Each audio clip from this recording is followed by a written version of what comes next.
Baik, bismillahirrahmanirrahim. Assalamualaikum warahmatullahi wabarakatuh dan selamat siang Bapak dan Ibu. Sebuah kebanggaan bagi kami untuk bisa menghadirkan Bapak dan Ibu pada podcast kami siang hari ini. Nah, sebelumnya saya akan memperkenalkan kedua narasumber kita yang sangat hebat dan kompeten pada bidangnya masing-masing. Untuk narasumber pertama kita ada Ibu Profesor Dr. Insinyur Meta Mahendra Datta selaku Ketua Pusat Unggulan Iptex Diversifikasi Pangan Unhas tahun 2022 dan Bapak Wahyudin S sebagai peneliti dan pendamping petani organik. Sebuah organisasi semoga Ibu dan Bapak dalam acara podcast kami untuk membahas mengenai ketahanan pangan, lingkungan serta kelaparan dan kemiskinan. Baik, mungkin langsung saja kita melangkah pada yang di pembicaraan. Saya ingin bertanya kepada Prof. Boleh nggak sih Prof menjelaskan secara garis besar apa sih ketahanan pangan itu beserta urgensinya dan kaitannya pada lingkungan serta kelaparan dan kemiskinan? Silakan. Baik, jadi secara definisi ketahanan pangan itu adalah kondisi terpenuhinya pangan untuk setiap rumah tangga yang tercermin dari tercukupinya pangan baik secara jumlah, kemudian kuantitas, kondisinya aman, merata dan terjangkau. Yang kemudian nantinya di akhirnya tujuannya adalah untuk membentuk individu. Tadi kan setiap rumah tangga ya, individu yang cerdas, aktif, produktif secara berkelanjutan. Nah ini sesuai dengan rencana pembangunan jangka nasional ya 2020 sampai 2024. Kita sekarang masih di tengah-tengah ya 2022 ya. Nah itu merupakan akhir dari rencana pembangunan jangka panjang nasional 2005 sampai 2025. Nah, salah satu agendanya itu adalah peningkatan sumber daya manusia yang merupakan modal utama pembangunan nasional. Nah, pemerintah komitmen untuk meningkatkan kualitas dan daya saing sumber daya manusia itu untuk menghasilkan SDM yang cerdas, adaptif, inovatif, unggul, berkarakter. Nah, itu bisa dicapai kalau asupan gizi dari makanannya itu terpenuhi. Nah, itu kan berarti masuk ke tadi definisi dari ketahanan pangan. Ya, urgensinya seperti itu. Kemudian tadi tanya tentang lingkungan ya. Lingkungan kaitannya dengan hasil pangan ya.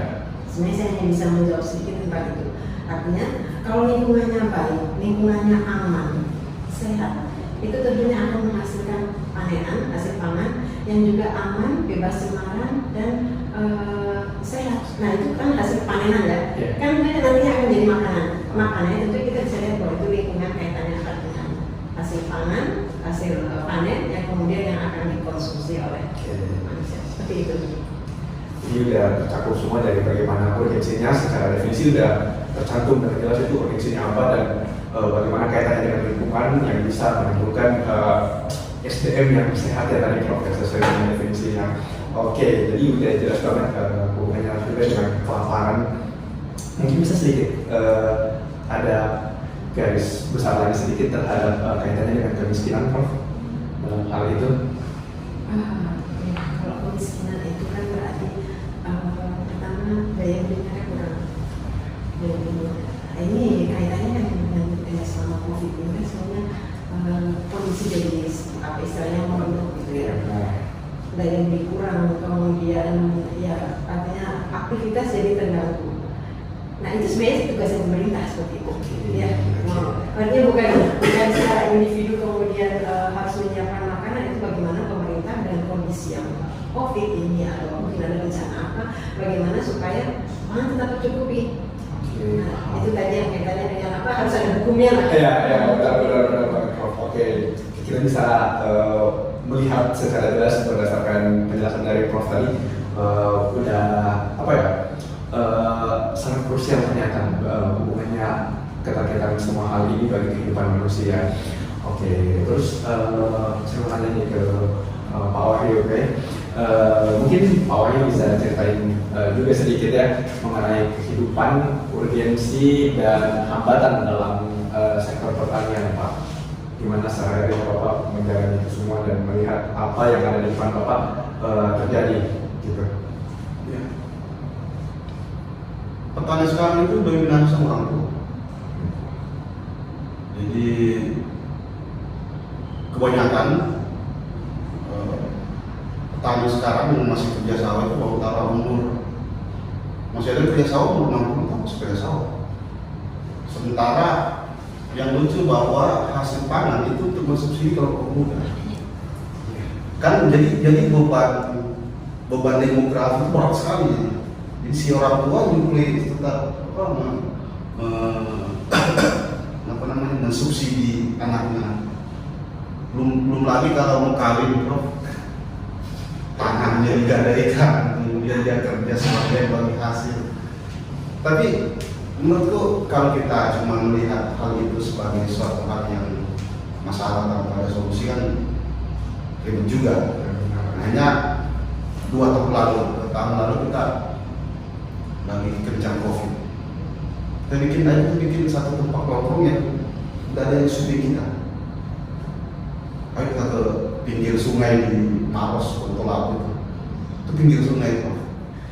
Kita tanam anggur, kita bikin greenhouse, kita bikin nongkrong sendiri di sini. Hanya sekarang omset itu besarnya cuma berapa ya? 3 hari ya? 3 hari luasnya. Kolamnya 70%. Pematangnya itu ada taman anggur, kemudian ada kursi-kursi apa semua. Hasilnya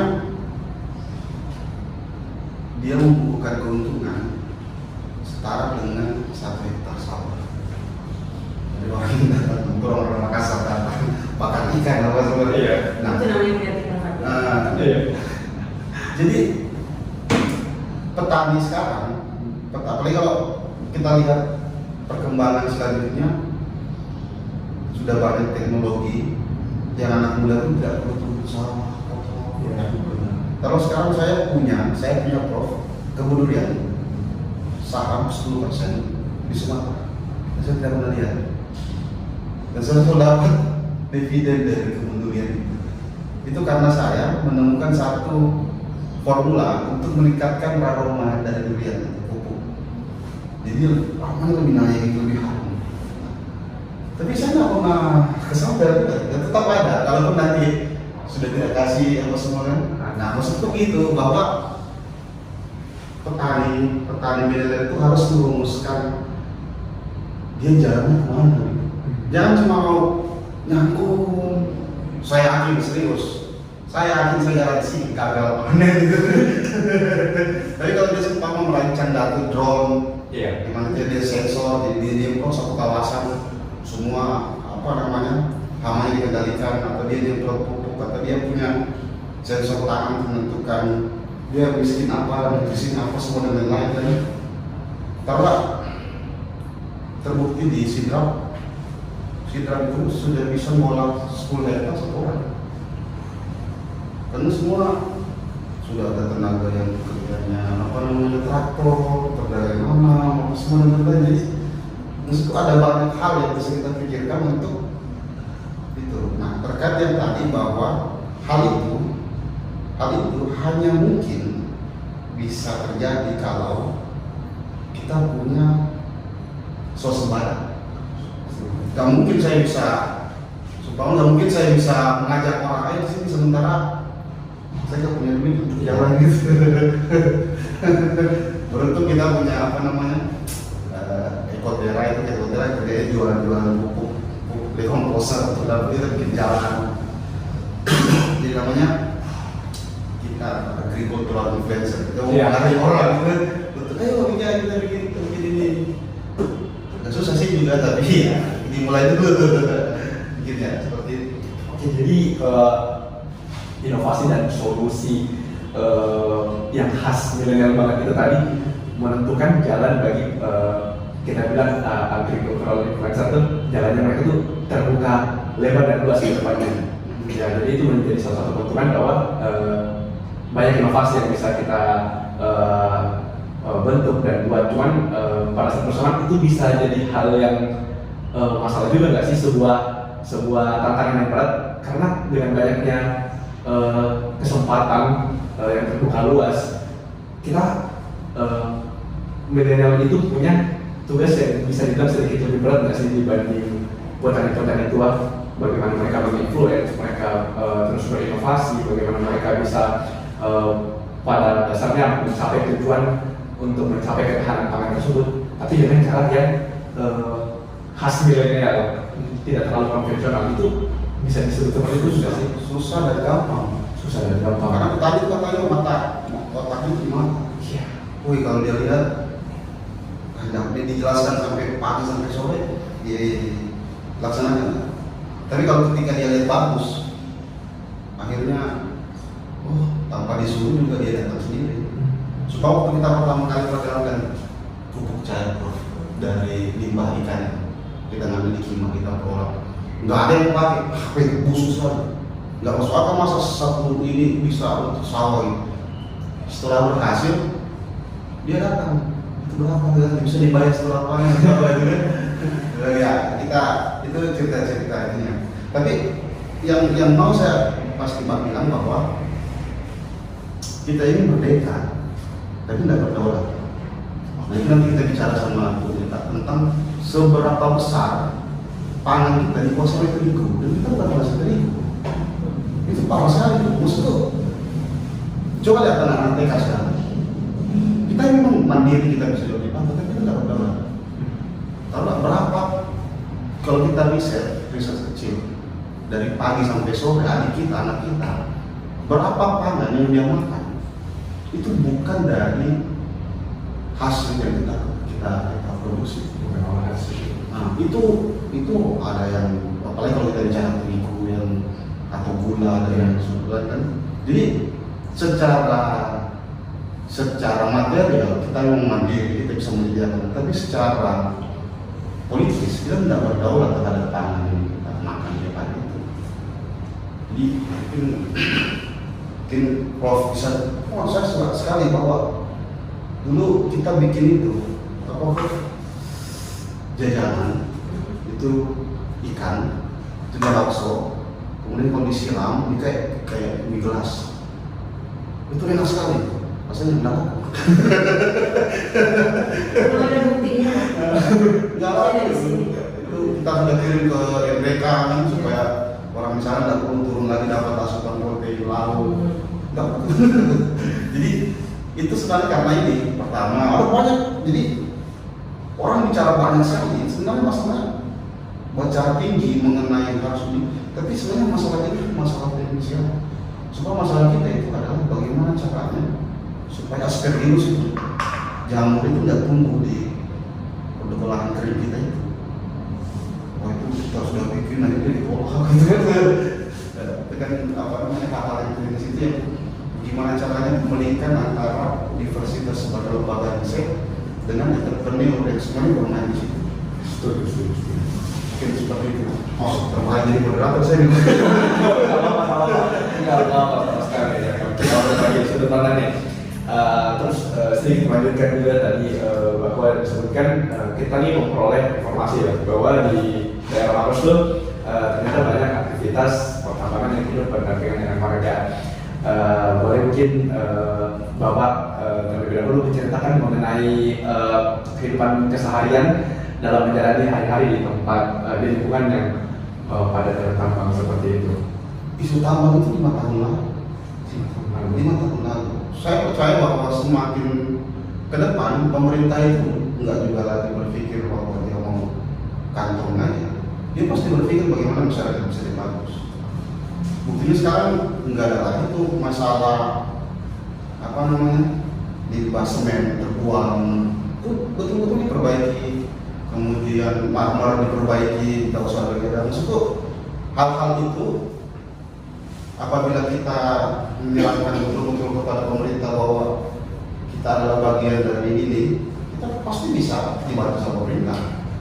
Cuma kan ada hal yang di luar dari apa yang bisa lakukan pemerintah itu, hal yang organik itu, buang sabun, itu kan hal yang merusak juga. Itu kan kita sendiri lakukan.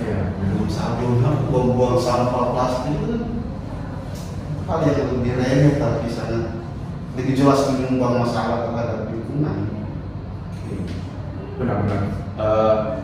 Jadi sebenarnya aktivitas tambang itu sekarang sudah tidak berlangsung atau Sudah kecuali musola. Oke. Nah itu Oke, jadi tadi kita udah dengerin nih kondisi kehidupan para petani mungkin yang sekarang bagaimana terus berinovasi, terus mencari jalan bagaimana biar tugas mereka untuk mencapai tujuan-tujuan ketahanan pangan ini bisa tercapai dan mensejahterakan banyak orang.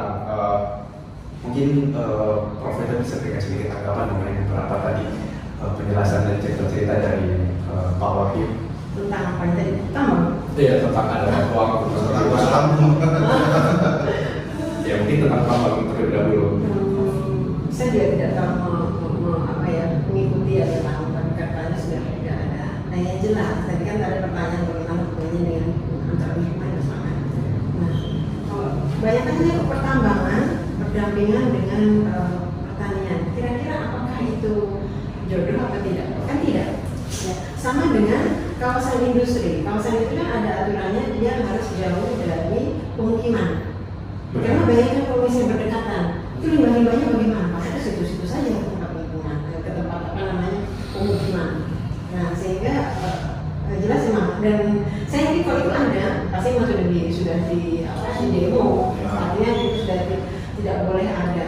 Nah, kondisinya kaitannya dengan tadi pertanian, perkebunan yang ada di situ. Bukan hanya alatnya saja, lokasinya saja, tetapi hasilnya nanti gimana? Apakah betul-betul aman dengan area apa namanya pertambangan tadi? Mungkin ada juga bahan-bahan apa yang berbahaya yang bisa ikut masuk ke dalam air kemudian ke pertanian tadi. Jadi memang tidak boleh. Sama sekali. Sekalipun itu itu udah jadi isu yang besar dan sudah lama. Benar, oke, benar. Kalau misalnya tadi katanya ada. Apa itu? Katanya tadi sudah tidak ada, tapi ada satu lah yang tadi disebutkan. Ya, sekalinya itu tetap ada, itu kita harus bukan kemudian kita apa ya negatif thinking. Kita harus tahu bahwa apakah peraturan-peraturannya sudah sesuai, kondisinya sudah bagus. Karena tidak mungkin juga pemerintah kemudian mengizinkan tanpa itu ada yang tertulis ya. Menurut saya itu. Benar. Oke, jadi tadi Prof sudah singgung bagaimana limbah-limbah itu bakal terbuka di situ dan akan mempengaruhi lingkungan sekitar dan bagaimana output dari tanaman yang udah ditanam itu pasti bakal berpengaruh besar banget dengan hasilnya. Nah, jadi kan lingkungan itu merupakan hal yang krusial dalam kelancaran untuk menghasilkan pangan yang berkualitas. Jelas banget, bro. Lantas bagaimana jika lingkungan tersebut justru tidak memberikan impact yang baik karena telah ya sama tadi setelah disabotase oleh oknum yang tidak bertanggung jawab, dan mungkin oleh Prof menjelaskan mengenai seberapa penting lingkungan yang baik dalam menghasilkan pangan yang berkualitas, Prof.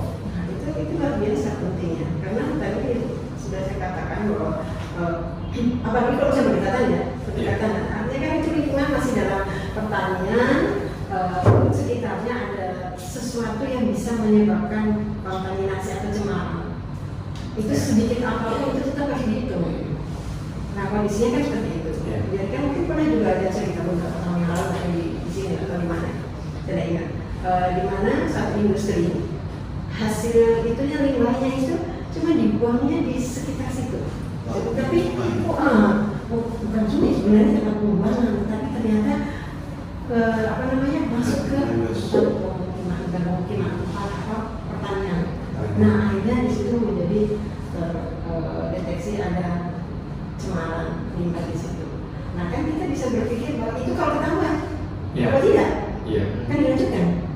Pasti kondisi tadi itu masih akan terus berlanjut.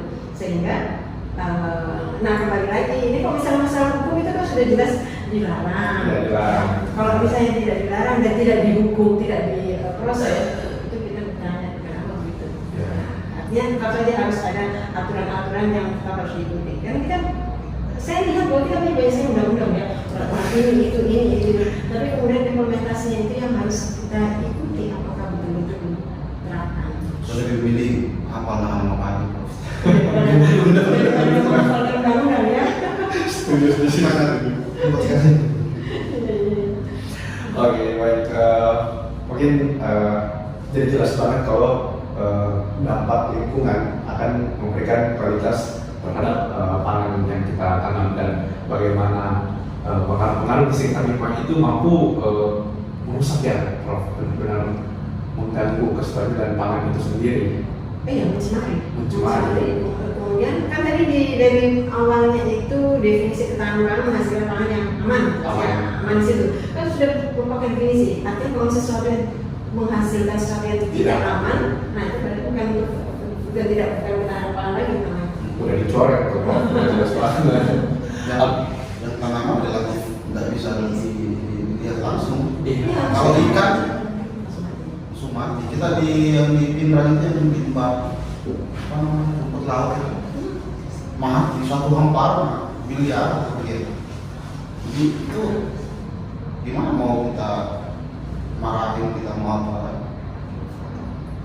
Ya itu namanya itu salah Bagaimana mengklaimnya juga? Kalau tanaman itu kan harus diuji dulu. Iya. Diuji di laboratorium di mana apakah ada residu pestisida atau ada residu apa namanya cemaran kimia yang ada dalam tanaman itu. Kalau kayak dari Ikan kelihatan misalnya tanaman bahaya karena kita tidak lihat. Sekalipun itu sudah terjual, itu bakalan memiliki dampak yang sangat buruk jangka panjang bagi konsumen. Oke, ini benar-benar insightful banget, benar-benar banyak ilmu mahal yang kita dapatkan. Jadi misalnya yang sebagaimana kita tahu bahwa ada saat-saat kualitas atau kuantitas padi itu menurun, atau bahkan yang lebih parahnya gagal panen kan. Bagaimana cara mungkin Pak Wahyu bisa terlebih dahulu memberikan pendapatnya untuk mengatasi hal tersebut, atau alternatif lain apa yang dapat dilakukan agar tetap memperoleh dari kegagalan tersebut? Sekarang nggak enak. Dulu kalau gatal udah jual sapi, jual tanah. Ya, kemudian kata Pak Untung kalau pas ada lumbung, jadi kan dulu orang lumbungnya kan sebagai cadangan makanan. Kalau sekarang kan lumbung itu bisa juga dalam bentuk apa namanya investasi apa. Nah, apalagi petani sekarang dimudahkan dengan skema pinjaman, bukan pinjaman, asuransi. Ada asuransi.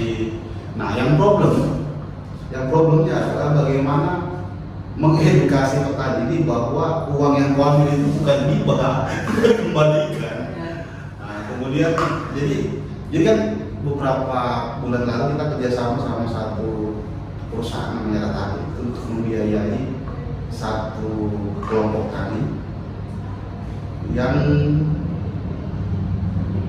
bukan cuma sekedar dibiayai, kita dampingi bagaimana caranya mengolah tanah, bagaimana bibit, apa semua. Jadi hanya untuk membuat bahwa angka gagal panen itu semakin kecil. Meminimaliskan. Sekarang petani 1 hektar itu sudah 34 juta, 3 bulan.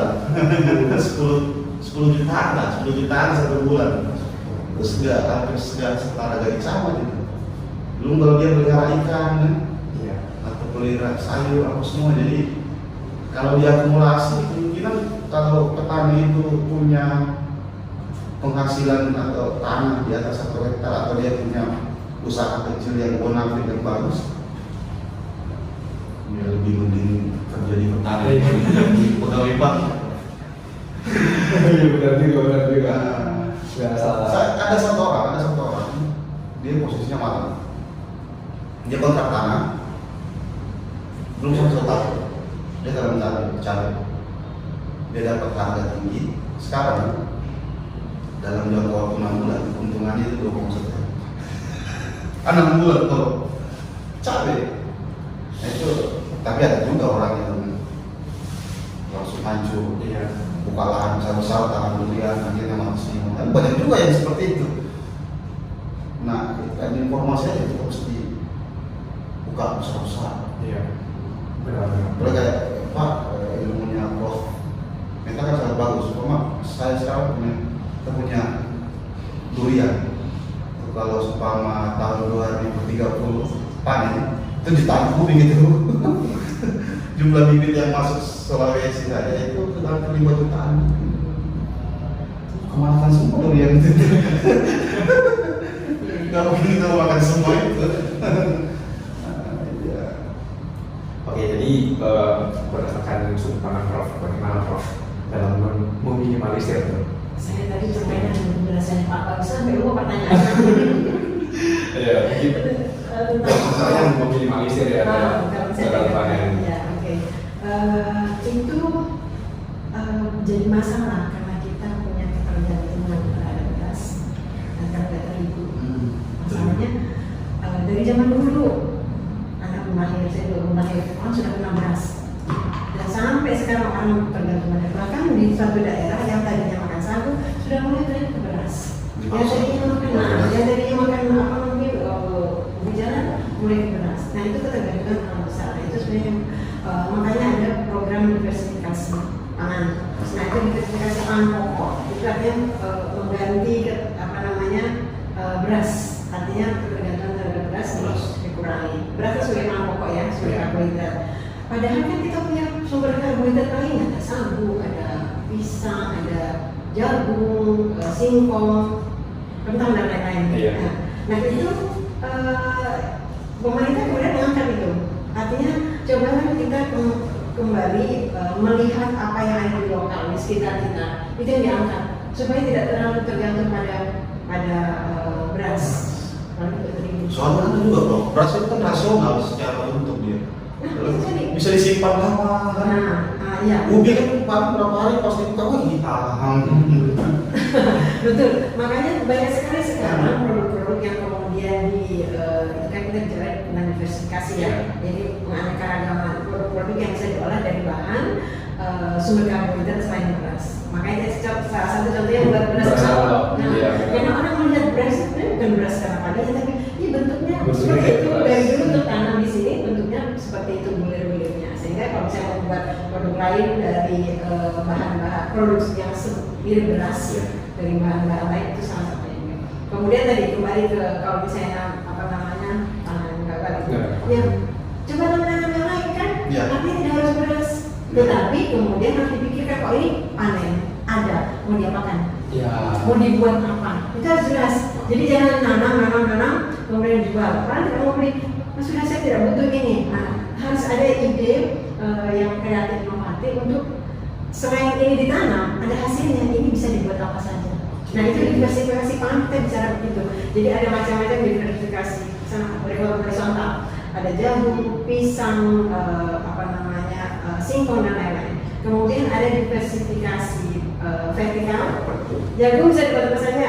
Oh iya. Singkong bisa dibuat apa saja vertikal ya. Kemudian ubi bisa dibuat apa saja, kentang bisa dibuat apa saja, bisa dibuat apa saja. Nah itu makanya itu. Kemudian ada lagi diversifikasi regional, itu berdasarkan pangan lokal, pangan tradisional yang ada di daerah masing-masing. Itu sebenarnya kita kaya sekali pengetahuan tentang itu, ya mungkin penerapannya belum terlalu belum diikuti dengan baik ya. Program diversifikasi pangan kita sudah lama. Nah orang kan kok dari dulu ada program ini terus sebenarnya bukannya tidak berhasil. Kan sama saja, sesuatu program kan harus kalau misalnya bagus ya diteruskan, diingatkan supaya orang tetap saja bisa mengikuti program tersebut. Nah itu salah satu program untuk mengurangi ketergantungan. Kita tidak bisa beras jelek, tidak bilang terigu jelek, tetapi kan suatu saat siapa tahu luasan lahan sudah tidak mencukupi, kemudian kita tidak bisa tercukupi oleh beras, kita harus punya alternatif lain. Nah, sekarang kan tempe sudah hampir seharga ayam. Iya, benar. Tempe itu ayam kan sekarang 16.000 per kilo. Tempe udah 1 kilo, udah dapat 1 kilo sampai 10.000, berarti sudah seharga ayam. Dulu orang bilang, makanya pakai PG. Pakai G, sekarang tidak ada burger tempe, ada tempe semua. Olahannya banyak. Oke. Itu yang harus kemudian dimiliki pengetahuan seperti itu. Oke. Jadi itu menarik banget Prof, soal diversifikasi horizontal dan vertikal tuh. Jadi kita sebenarnya punya solusi sebenarnya ada di depan mata ya Prof. Cuman bagaimana kita mengimplementasikan itu yang masih harus dikawal terus oleh pemerintah mungkin ya. Iya, tadi contohnya Pak. Kalau misalnya orang belum memulai, tidak ada yang mau. Jadi harus ada yang memulai, kemudian berhasil. Memulai gagal dan tidak ada yang ikut. Memulai dan berhasil, kemudian nanti pasti akan itu. Yang paling problem dalam satu ide itu instalasi. Oke. Jadi taruhlah kita punya ide 4.0 kan, ya Android kita gingerbread di mana mau masuk kan ya. Jadi makanya ada orang yang melakukan apa namanya praktek, kemudian mengajak orang atau semua. Sekarang kan kalau lagi dulu ada KWT, kelompok wanita tani. Iya. Itu bawa perempuan semua pada datang walaupun dari jalan. Tapi ada satu kasus berhasil di daerah Sidrap. Serupa daerah apa? Ibu-ibu itu punya penghasilan melebihi suaminya. Hanya dari jual sayur di samping rumah. Akhirnya itu mulai orang datang langsung dibanding semua. Sama juga di Bantul, ibu-ibu itu tanam anggur. Penghasilannya lebih besar dari suaminya, bukan bahwa dimanapun itu kita bisa membuat pangan-pangan yang sehat. Iya. Kalau dulu kita bikin jamu dikasih orang, tunggu kemudian masa sudah itu selesai beli lagi. Jadi banyak sekali maksudku inspirasi yang kita bisa bikin. Ya, kalau kita mau lebih jauh lagi kan pasti kita akan bicara banyak hal yang kebijakan, ilmu pengetahuan. Kalau saya nggak terlalu pusing dengan kebijakan, ilmu pengetahuan. Gimana caranya ilmu pengetahuan itu terinspirasi? Itu yang menjadi agak mengajarin bahwa kalau kau bikin satu produk bakso, belajarkan dia jangan pakai gelas, itu ribetnya minta. Tapi solusinya apa? Bahwa kita kasih pakai kitosan atau apa sebenarnya. Nah itu kan hal-hal itu nggak bisa dikerjakan secara personal sama petani. Harus ada kerjasama sama ilmu pengetahuan. Dan kalau masih itu pikir itu pasti nggak berpikir bikin model ya.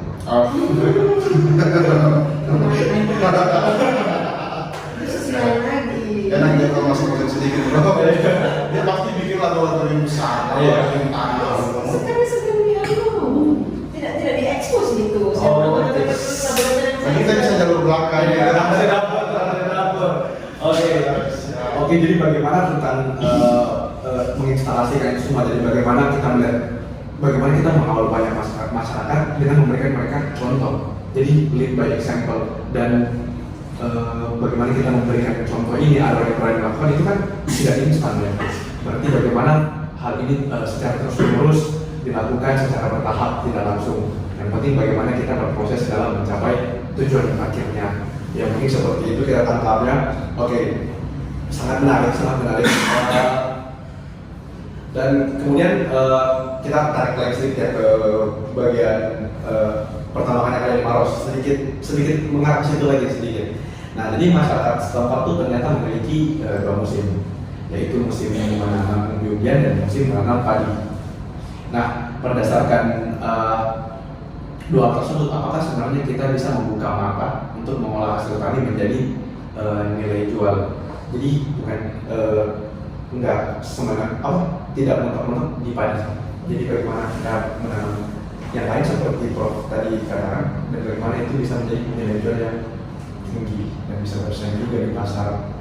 Bagaimana tuh Prof? Ini pertanyaannya gampang, jawabannya susah ya. Oke. Makanya bertanya ke Profesor. Masih juga susah jawabnya.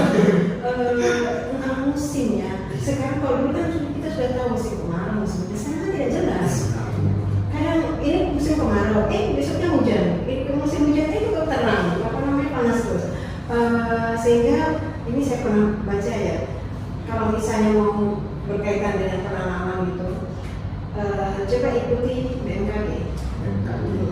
Badan Meteorologi, Klimatologi dan Geofisika. Melihat bagaimana kedepannya, misalnya beberapa bulan ke depan ini apa saja musim kira-kira gitu. Sehingga itu yang bisa dipersiapkan untuk mau nanam apa. Nah, nanamnya jangan yang lama-lama. Karena kan kita nggak tahu musimnya. Tiba-tiba kita mau nanam yang beberapa bulan, hujan kok banjir di sana. Yang nanam yang apa yang bisa bahan-bahannya kemudian yang atau sayur-sayuran yang itu yang untuk bisa di kemarin aku tebak kacang hijau rugi 50 kilo banjir. Nah, dan itu kondisi-kondisi itu juga ada sekarang yang hidroponik gitu ya, ada banyak yang tanpa anaknya.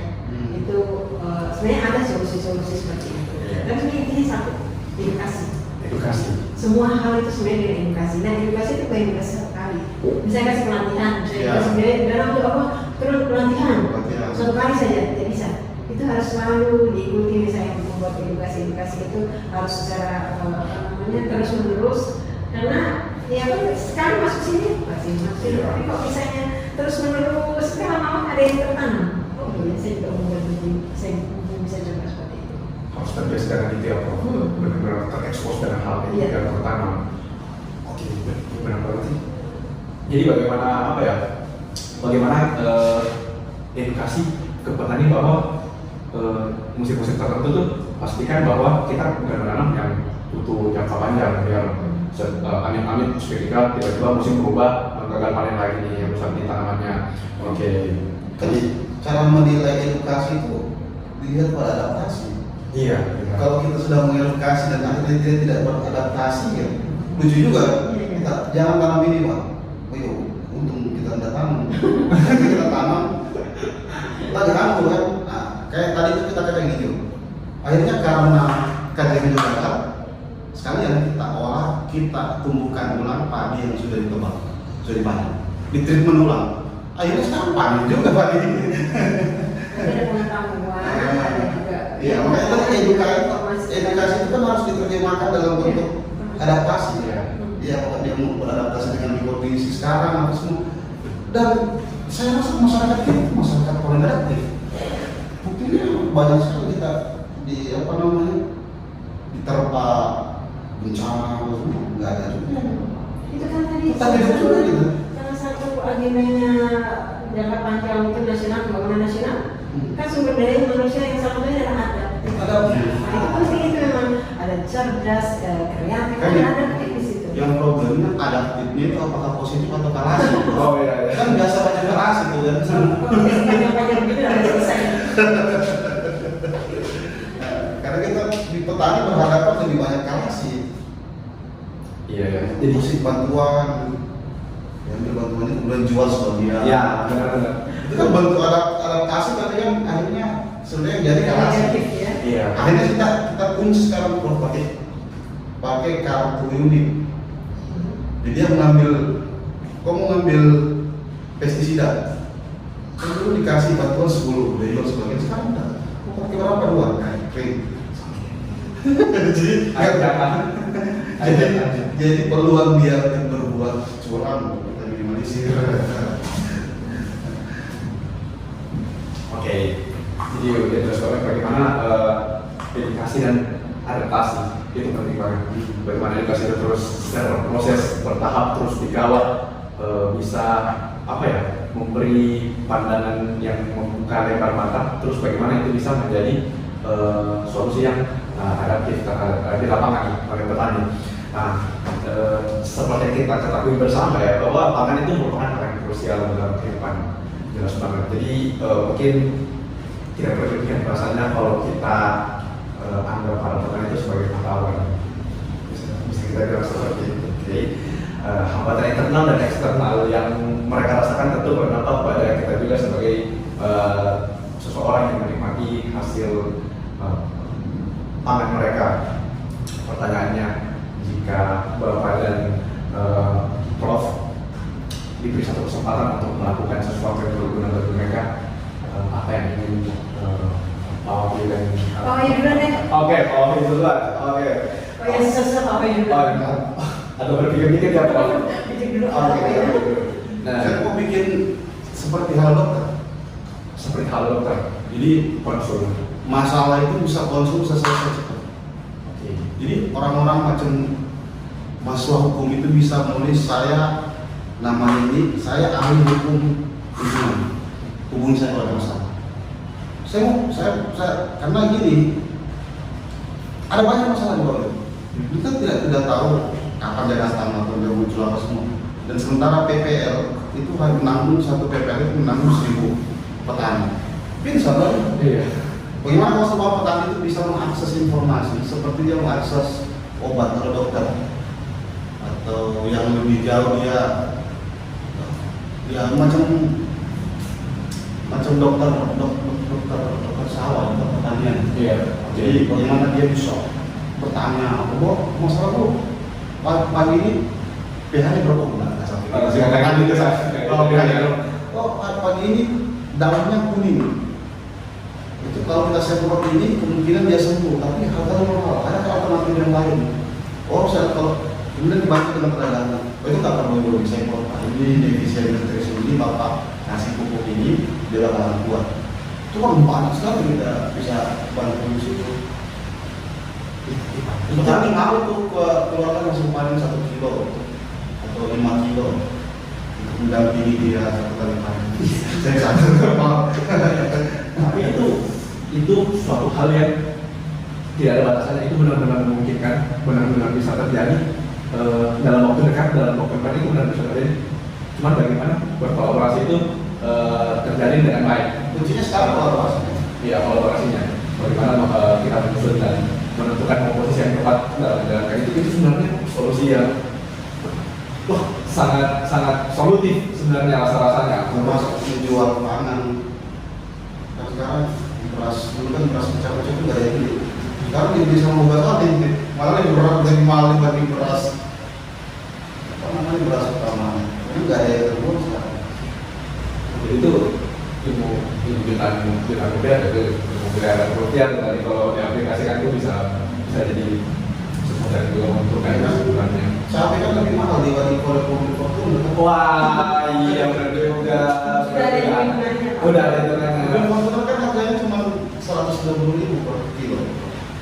Mobil Fortuna ini beratnya kan seperti itu. Dan cabai itu bisa seharga 150 dan 1 hektar dia bisa panen sama beratnya dengan 2 mobil Fortuna. Terus sebenarnya kenapa miskin gitu? Kalau bisa seperti itu ya. Kenapa miskin? Nah, pasti akan bicara masuk lagi terhadap bagaimana finansial security-nya diatur. Orang-orang seperti itu bisa ngatur itu. Dan saya beberapa kali memperbaiki kebun bus. Ini dibayar pakai saham, dibayar pakai durian. Yang terakhir itu cuma pakai saham. Dan bersamaan 3 ada kemudian. Jadi kita juga bisa perbaiki dengan udah telepon. Nah, maksudnya ke depan hal-hal itu pasti akan banyak ya. Banyak orang bertanya, dan lucunya kalau dia bertanya kepada orang yang artinya dia merumuskan dia tidak kali salah. Contohnya, oh kita beli racun ini Pak. Ini kan bermasalah juga sekarang. Petani disuruh berdaulat, tapi secara langsung dia dihadapkan sama dia tanpa pilihan. Contohnya kita harus berdaulat dari pupuk. Ya, gimana juga di depan itu ada sales pupuk berapa? Iya. Maksudnya bagaimana kita menciptakan banyak pupuk saja? Itu bahasaan juga. Tapi kalau bikin di bawah itu setengah mati. Kita berkenalan sama sales pupuk dan jadi mungkin kalau kita tanya seperti itu mungkin besok saya coba ya jadi pertanyaan. Kita coba pergi ke malam pertanyaan pertama. Oke. Mungkin silakan kalau bagaimana tanggapan terhadap pertanyaan tadi. Ya, kalau menurut saya tadi dikatakan bahwa petani itu apa ya, atau saya bilang petani itu ada tombak ketersediaan makan. Ya, ada kalau misalnya kita bisa makan apa kan? Mungkin dia bilang, kan ada ibu-ibu yang masak. Ya, tapi kan mereka makan dari mana? Dapat bahannya dari mana? Dari pasar. Pasarnya dapat dari mana? Ya, artinya kalau menurut saya harus ada jaminan dari pemerintah tentang kesejahteraan petani. Karena mereka adalah ujung tombaknya. Mereka yang paling yang memenuhi semua kebutuhan kita. Tergantung bagaimana petani ya, bagaimana rantainya. Iya. Tetap saja di petani. Nah, petani sekarang kan ya petani milenial namanya ya, tapi masih ada juga petani-petani yang kayak maju gitu ya, yang mungkin ya mereka hanya urusannya dengan ladang dengan sawah lah. Nah, mereka tidak memiliki lain. Sebaiknya memang harus mendampingi anak-anak muda. Apalagi sekarang era digitalisasi. Jadi semuanya pakai menjual, aplikasi, elektronik menjual. Artinya tidak harus bawa ke sana. Siapa yang mau beli mau pesan, bisa. Nah, bisa dikasih harga yang lebih mahal. Kenapa? Karena apa? Fasilitasnya sudah dipesan, kemudian diamankan misalnya, kemudian dikemas dengan baik dalam keadaan bersih. Tentunya konsumen ikhlas akan diberikan harga yang lebih. Benar. Nah, tadi kan harus diproduksi misalnya ada yang mengkoordinir dengan proses itu tadi yang digitalisasi yang pakai aplikasi itu. Artinya tidak usah yang orang yang sudah berumur kemudian harus belajar lagi terus. Mereka kemudian yang mereka bekerja boleh, tetapi tetap saja ada anak-anak muda yang kemudian melengkapi ini dengan pakai aplikasi seperti itu. Itu bisa diterapkan. Kemudian, nah tadi ada petani yang miskin, pada bagian banyak. Itu mungkin petani-petani yang berpikiran bahwa yang bagus bagus hijau deh, kita punya dendanya nggak gampang, kan yang bagus bagus dapat uang kan, dapat uang. Tapi kan uangnya kemudian sekolahannya apa ya tetap saja ada begitu.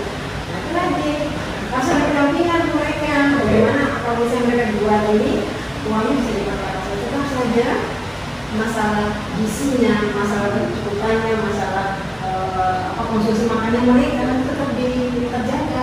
Jangan sampai kemudian ya mereka menyiapkan makanan untuk kita, tapi kemudian mereka hanya satu, jangan sampai kurang gizi. Dia kelaparan, orang, tapi mereka belum terjaga dulu kesejahteraan. Tapi sebenarnya itu harus ada jaminan dari pemerintah. Kita tidak bisa bekerja sendiri. Jadi sekarang sudah sampai pada tahap sendiri. Ternyata masalah kita bukan yang di atas, kita di bawah. Ternyata kita jalan akhirnya jadi diskusi. Terma petani milenial itu ada bermasalah sekarang. Nah kan dia membatasi dengan pos milenial sama petani milenial. Dan sekarang kan digital itu orang paham kan digital itu mesti inklusif. Dia mesti menggali komunitas yang lebih kuat. Jadi dia harusnya lebih inklusif. Jadi kan sederhananya gini, dulu Google beli satu pulau untuk bikin server. Sekarang semua server dibagi ke HP kita. Dan tiap tahun di-upgrade 125 giga, 185, 260 giga itu di-desain gitu. Nah, tapi pertanyaannya enggak terlalu kita tahu, belum sampai ke situ. Tadi beberapa teman saya yang sudah mulai satu platform, jadi dia membiayai satu kebun kentang, jadi dibiayai sama anak-anak muda di, bahkan ada satu orang di Malaysia, dia invest untuk pertanian kentang di dia gitu. Ada orang Afrika, ya. Jadi itu semakin ke depan kita batas satu-satunya batas negaranya batas politis. Benar. Kalau batas yang lain pendidikan tidak ada. Benar. Nah, karena itu, maka kita masih berpikir bahwa kita mesti melakukan semuanya sendiri gitu. Kita juga seumpama saya keluarin banyak duit bangun riset bagaimana caranya jagung kecil-kecil itu kok enggak masuk size itu dibuat sebagai keripik unicorn itu. Aslinya enak, tapi untuk dia bisa direplikasi menjadi satu produk yang paten panjang. Ada proses dan kita bisa pangkas 90% kerja kita kalau kita dibalas sama universitas. Serius saja. Itu nggak perlu kita umpama ada orang yang meneliti tentang dosis penggunaan NPK untuk tanaman padi di bawah sekaman garam. Kita kan nggak perlu lagi coba-coba. Kita ambil, sudah ada hasil, selesai. Langsung aja deh, selesai. Jadi itu mesti jadi kalau seumpama ada orang bilang bahwa akal itu bakteri terus. Tapi dia jalannya nggak terlalu jauh, kerjaan nggak terlalu jauh. Sampai di titik itu kita bisa menyelesaikan banyak masalah yang terjadi. Serius saya. Ya, kita bisa mau kita dua dengan bikin minat terlalu apa mungkin dalam kegiatan ini kita tidak mau bikin. Oke, jadi untuk kita udah jelasin bahwa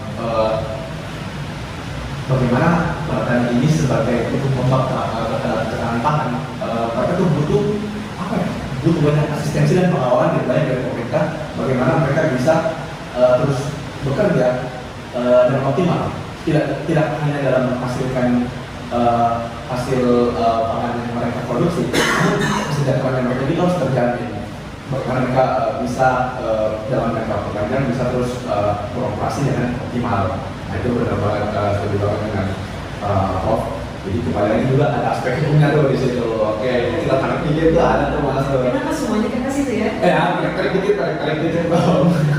Oke, terus tadi juga Pak Wayu jelasin bahwa bagaimana kita berkolaborasi dan mengadu menjadikan suatu teknologi ini hal yang sangat solutif dan rahmatan lil alamin itu. Alam yang benar-benar possible banget untuk dijalani dalam waktu dekat pun itu bisa berhasil.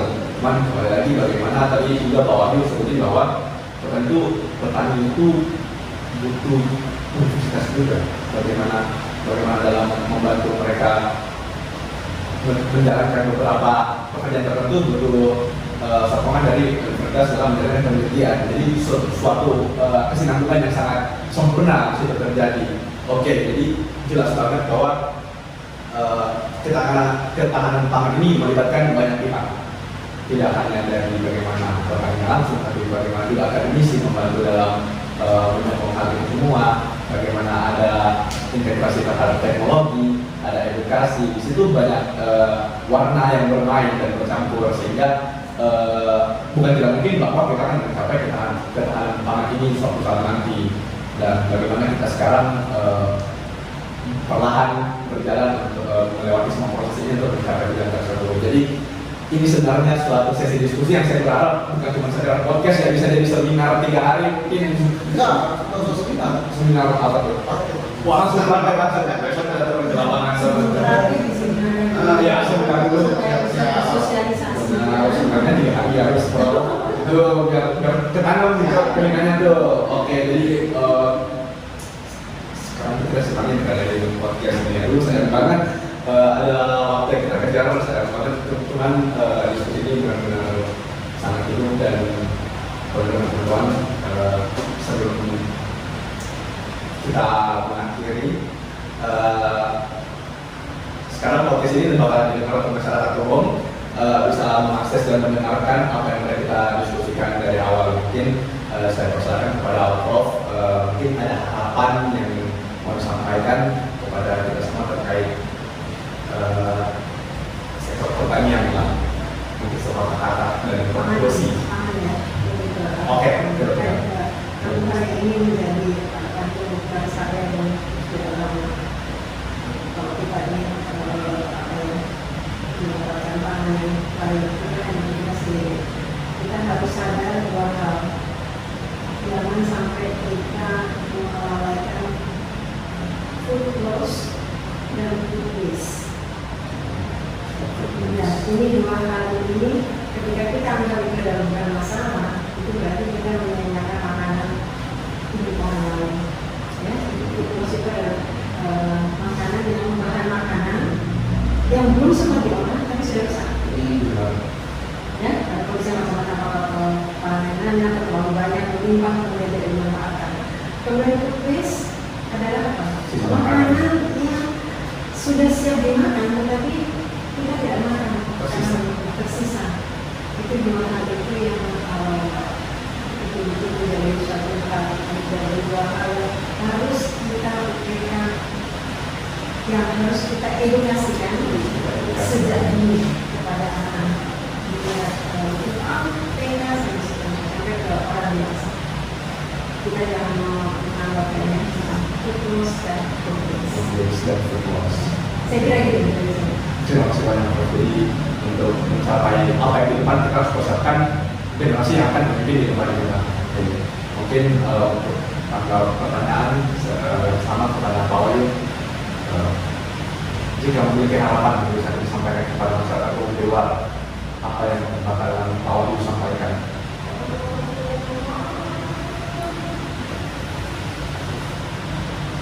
Saya susah jawab di bagian aja. Mau kembali ke awal lagi. Sebagai apa lagi? Kan kita sudah bekerja tahun mengelola limbah perikanan jadi kebumikan luar biasa. Sekarang memang, tapi yang saya harap ide-ide atau ruang banyak.